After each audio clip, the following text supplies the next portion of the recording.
Hi, this is Rian from Must Be Noob. In this lab guide, we will learn how to install and configure Windows Deployment Service on Server 2019. Windows Deployment Service is a technology from Microsoft for network-based installation of Windows operating system. I have set up two virtual machines.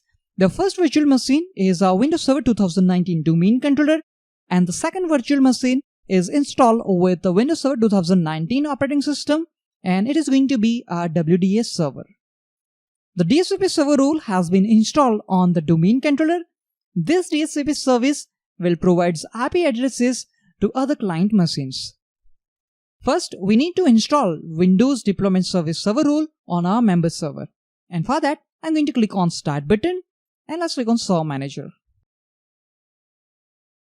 On Server Manager dashboard, we need to click on Add Roles and Features link to start a wizard. On Before You Begin screen, click on Next. It is a role-based installation and that's why we are going with the default selection. Click on Next. Our local server is already selected, member-server01. Click on Next. On Select Server Roles, we need to select Windows Deployment Services. Let's click on Add Features. Click on Next. On WDS server, it is telling us that deployment server requires that DHCP and DNS service must be available on your local network. Click on Next. Next again. And click on Install to start the installation. After installation completes successfully, let's close all open consoles. Once the installation of WDS service completes successfully, our next step is to configure it. And for that, we need to open Windows Deployment Service Management Console. For that, I'm going to click on Start button and let's click on Windows Admin Tools. And let's scroll a little bit and double click on Windows Deployment Services, which is going to open WDS Management Console. Let's expand our service. And here you can see our member server is listed, member-server01.mustbenoob.lab. To configure WDS on our local server, we need to right click on our server name and we need to select Configure Server. It will start a WDS configuration wizard. Before you begin, ensure that the following requirements are met. If you want to go with Active Directory Integrated WDS, that time the server must be a member of Active Directory domain or domain controller itself. If you want to go with standalone mode, that time Active Directory is not required. There must be an active DHCP server on your network because WDS service use PXE, which depends on DHCP for IP addressing. There must be one active DNS server on your local network for name resolution. And last, that server has an NTFS file system partition on which it is going to store, boot and install images. Before we click on Next button, let's verify DHCP and DNS. Let's go back to our domain controller. Let's click on Start button and let's click on Windows Admin Tools. First, I'm going to double click on DHCP. Let's maximize the console. Let's expand our server name, expand IP version 4 and expand DHCP scope. You can confirm we have a one DHCP scope 1. If we click on Address Pool, you can see IP address range is there starting from 1.25 to 1.254. That means we have an active DHCP server on our local environment. Let's close this console and let's double click on DNS. Let's expand for lookup zones and you can verify that we have a two Active Directory integrated DNS on because this is our domain controller. Let's again go back to our member server. Let's click on Next button. On Install Options page, it is asking us to select one options. If you want to integrate with Active Directory, then select this one. And if you want to deploy standalone WDS server, then select second one. In this lab guide, we are going with integrated with Active Directory option. Click on Next.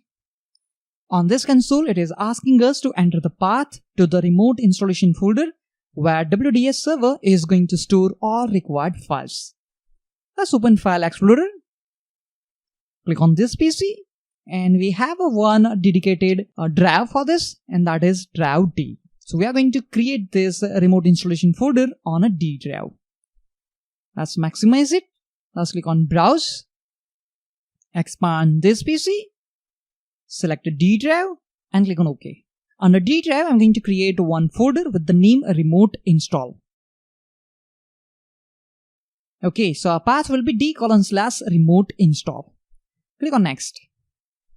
On PXE server initial settings, choose one of the following options. Here I'm going to select respond to all client computers, known and unknown. And if any unknown computers is trying to get an image from our WDS server, that time it requires administrator approval. And that's why I'm going to select this box as well. See, you can change these settings later on as per your requirement as well. Click on next. We have successfully configured WDS service on our local server. At any point, if you want to modify any settings, that time you need to right click on your server name and select properties. Right now, we are not going to add any images to our WDS server, and that's why I'm going to clear this checkbox. Click on finish.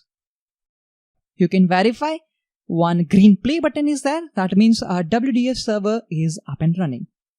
In future, if you want to modify any settings which we have configured using that wizard, that time you need to right click here and select properties. Here we have a certain options. For example, on gender tab, you can verify the remote installation folder path, which is d:/remote install. And if we go back on a file explorer, you can see we have a remote install folder. Let's double click on it, and associated files are there under this folder. Let's minimize it. On PXE response tab, we can verify that that options which we have selected is there. Let me again select this. I think I selected that options. Let's click on apply. On ADDS tab, you can see options is there for client naming format. And if you want to store particular computer account in certain OU, that time you can select it from this. On boot tab, options are there related to boot image. And several options are there. You can modify these options as per your requirement. On a DHCP console, you can see we have options related to DHCP settings. If you have installed DHCP server role on local server, that time you need to select these two checkboxes as well. But that is not our case. If you want to modify any settings, you can modify from this console as per your requirement. Let's click on OK. Our WDS server is up and running. In this lab guide, we have seen the steps to install and configure WDS service on Server 2019.